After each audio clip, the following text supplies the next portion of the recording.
Yo guys, this is Nate, and I'm back for another audio commentary for WCReplays.com.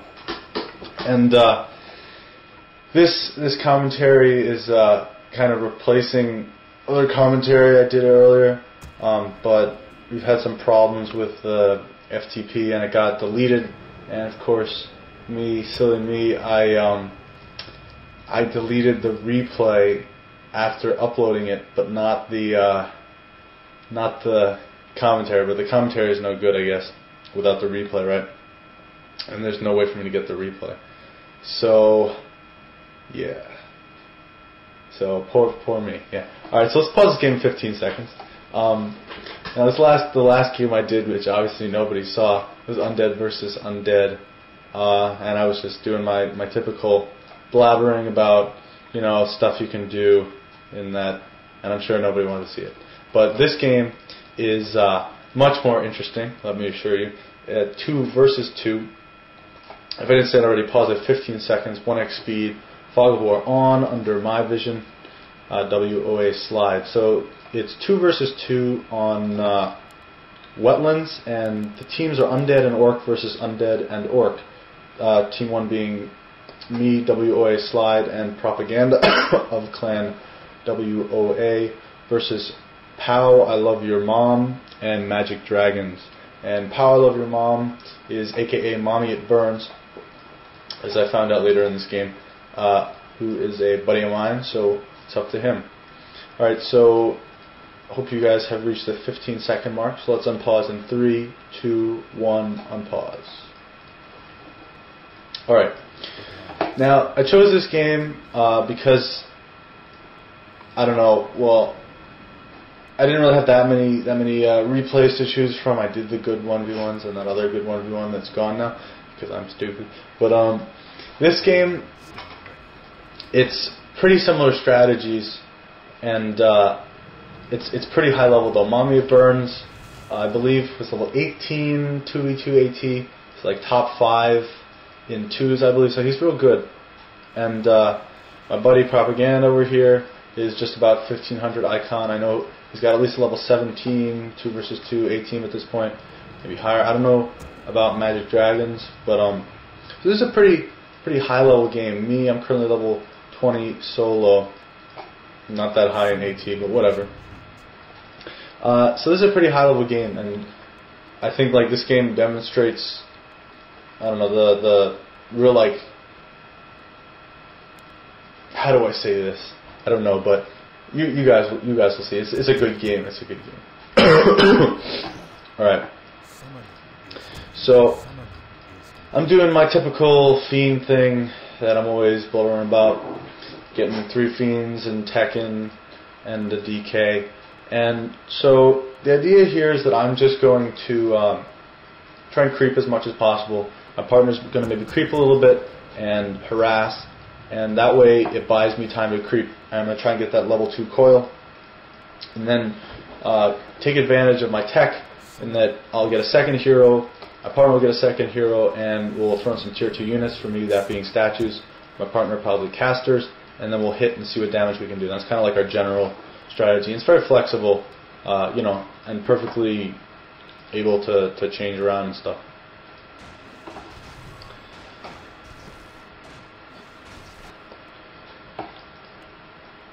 So, what's real nice about this Undead and Orc combination, by the way, and my apologies for choosing an Undead and Orc game, but those are the only people I've been playing with. I mean, I only have 3 people I really AT with, and all of them play Orc. So,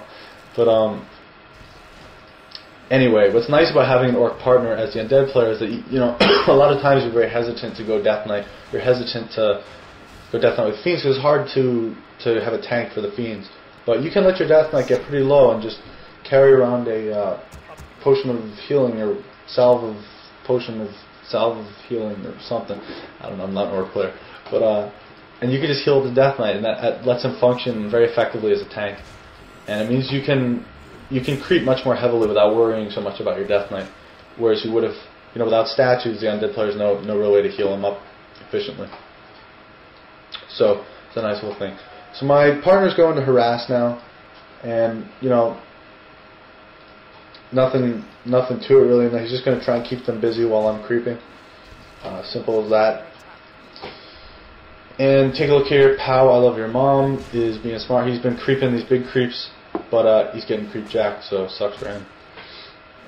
Meanwhile, I'm just trying to creep. It's hard to creep with Death Knight and 3 Fiends without Necromancy. But now I see my partner has finished his harassment. He's coming back. Couldn't really do that much. So now we can go ahead and start creeping these bigger creeps. And so yeah, pretty self-explanatory, I think. So I'm just going to keep out pumping out Fiends. I've gotten that Arubian Tower even though I didn't get harassed or anything, simply because it's just so effective against that solo hero harassment in 2 versus 2. And it's good throughout the game, really. And it's very easy to incorporate into my build, so I like to just throw that in there. Alright, so here now, we're getting creep jack, but this is a 2v1, so we don't really have to worry about this. So he backs off. But I mean, ideally in 2 versus 2, you want to be creeping separately from your partner. You want to be creeping the biggest things possible. And the only time you should really be creeping together is when you can't take on big enough creeps, when you're separated. And each of us have 4, we have 4 tier 1 units in our hero. And that's really enough to split them up. So I think this is almost like a waste kind of. So I probably could have taken my army, and with the help of the healing salves, I could have gone and crept a different orange spot. And that would have been a bit more effective. But it's not really a big deal, because clearly you creep these creeps more quickly, so you can move on more quickly to the next group. And that's that. So again, before I hit tier 2, I'm just throwing in my stuff. Now here I'm, just deciding I want to be creeping, and my partner doesn't like that, so we're getting out of here. And good call on his part, although our opponents aren't creeping this just yet. You'll see in a second. Are we gonna? And there we go. They come in. So we're looking at a battle here. Now they're focused on that Death Knight. Clearly a good idea because it's low. Now what I should really do at this point is that you see how I'm dancing my Death Knight like that. It's not very efficient. Should change up my groups. Put my Fiends in a separate group for my Death Knight so it can be easier for me to dance my Death Knight, or else dancing with the F keys. And so now I'm getting out of there. I see he's got Chain Lightning. I see he's got a lot of mana. So I'm just going to get out of there. I don't want to risk losing my Death Knight. And my partner just goes ahead and TPs out there. I'm not sure why he moved the grunts away. Well, it doesn't really matter. So at this point, I've hit tier 2. When I hit tier 2, there's 2 main things I do immediately. One is keep the Lich. 2 is put up a Slaughterhouse. And then keep on rallying Fiends. And then I'm just going to sit at 50 food and tech to tier 3, and then put up a second Slaughterhouse usually. Or maybe a Sacrificial Pit, something, and then, put 80 food. So you're really saving up a lot of money. And, then teching up and getting your tier 3 stuff. Now what I've been doing recently with Propaganda anyway, is I'll go Abominations, and he'll switch over to Demolishers, Casters, and it's a real nice combination, So, and it works out real well. Because once you hit tier 3, you can go right over the limit. So there's not really a big gap where you're very weak. Where if you got rushed, you would suddenly lose everything. Now here, I hate this. I always manage to get my Lich killed like this. Now we're both trying to control my Lich. This is not a good idea. He was pulling it back, and I tried to pull a different way. So I just got off and over there, and yeah, that's been happening a lot though. Rallying your Lich and then losing it like that. But nothing you can do really, except not rally, I guess. So here we go. We went ahead and engaging. Now what I love about my partner Propaganda here is he's really good at giving my Fiends a meat wall. And you see here, none of my Fiends are getting hit, and that's so perfect because that means that I can have free reign to focus fire and can kill grunts and stuff. You see, Magic Dragons' Fiends are getting hit. And so that means that ultimately our army is in formation, our opponent's army is not in formation, and we're going to win this battle. And this is like, I keep forgetting the word, but it's such an important, it's like a fundamental part of 2 versus 2. And I'm not even like a big 2 versus 2 player, but let me tell you, if you can pull this off, you see how all my fiends just keep on firing. I don't have to keep dancing them around, dance maybe one fiend. You know, you're just going to win the battle straight out, especially if you can manage it so that your opponent is not doing that. So clearly, as I predicted, we won the battle. Just like that.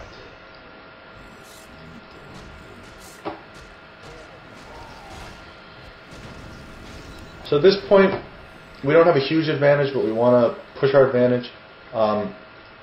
Shadow Hunter, Propaganda wins Shadow Hunter. That's really, really great, actually, with the Undead.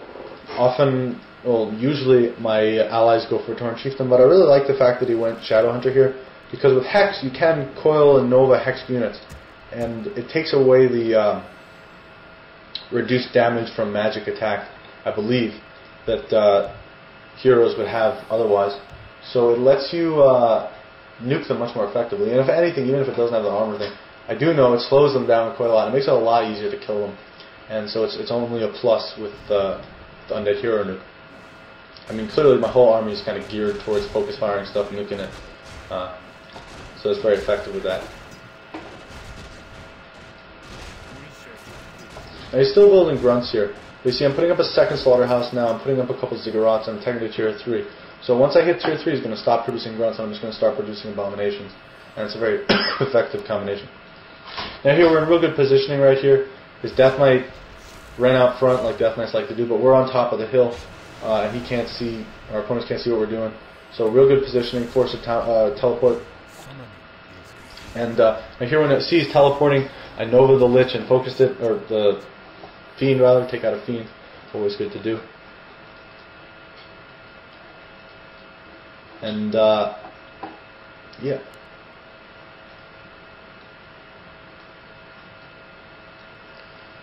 I mean, really our armies, I mean, if you look at the individual units of our armies, we're looking at between, what you can do is you can purge and then hex. So you're going to look at a real slow unit there, and then you can Nova Coil. And I mean, if we really work together, you know, we can kill stuff really easily. Alright, I'm not going abominations. What am I blabbering about?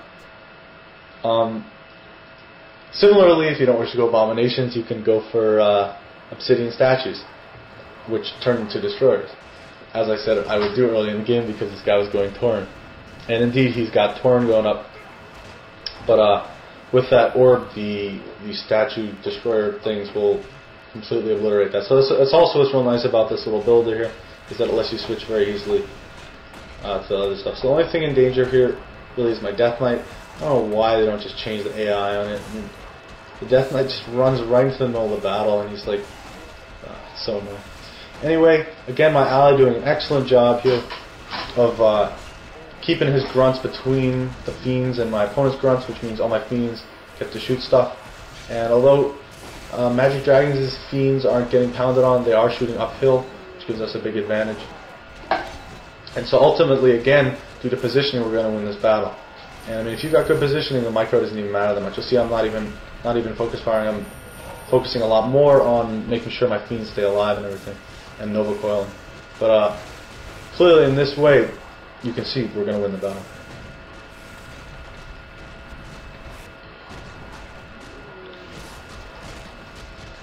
Now, let's see. I didn't have destroyers for the early parts of this battle. Of course, we didn't end up actually needing them. But now I just wanted to put them in as a finishing touch, kind of throw in the destroyers. But at this point, the game is actually pretty much over, as far as I can see.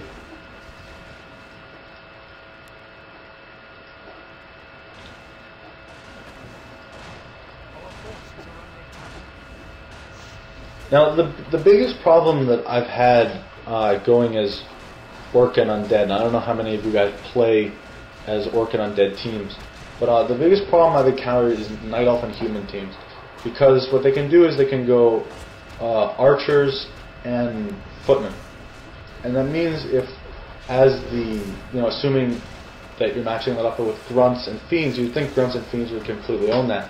However, what happens a lot is that the fiends, with their short range compared to the archers are able to shoot the grunts effectively. But the fiends are not able to shoot the archers. The fiends, oftentimes end up shooting the footmen. And with defend, that really screws up the whole damage thing. And the archers aren't getting hit. And so it's really hard to do that. But so I was talking to Propaganda about that, and he just suggested that you go ghouls against that, which makes a lot of sense. So just thought I'd mention that. I don't know, because usually I'm not one to go ghouls in team games particularly, but it's actually a very valid point. Like ghouls, with their speed, can just go around and take out the archers. So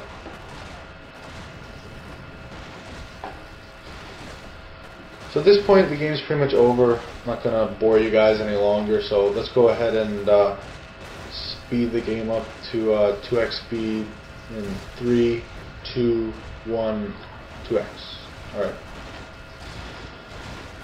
So, we're running around killing stuff. You get the idea. And we have some nice chatter here I just thought everyone should see. Yo, it's me, J3W. What's up? Yo, what's up? So anyway, that's pretty much this game. And if anybody sees, who is that? I played, as I said before, I did a commentary on this Undead versus Undead game I played, which was pretty good. I don't even remember what it was, but I'm trying to think what the guy's name was that I played it with, because maybe if someone, I don't know, maybe he just happened to save the replay and then the whole thing wouldn't go to waste. What was it? Nope, I don't have a clue. Oh well, I'll post it with this commentary when I figure it out. So that's game over. Let's take a look at the stats. Nothing particularly stunning about any of it as far as I can see. It was a pretty straight up equal game, and I think just clearly the positioning and just that simple positioning won us the game straight up. Yeah. So alright. So hope you guys enjoyed this. Looking to get Ed in the next couple commentaries. So seems like you guys liked him. Leave me some feedback. Let me know what you want to see. I'm also working on getting some games where I lose. Haven't been losing much recently. Just been leveling a lot. So yeah, I'm looking for some games where I lose. And lost a couple, but they haven't been that great. So I am hearing you guys.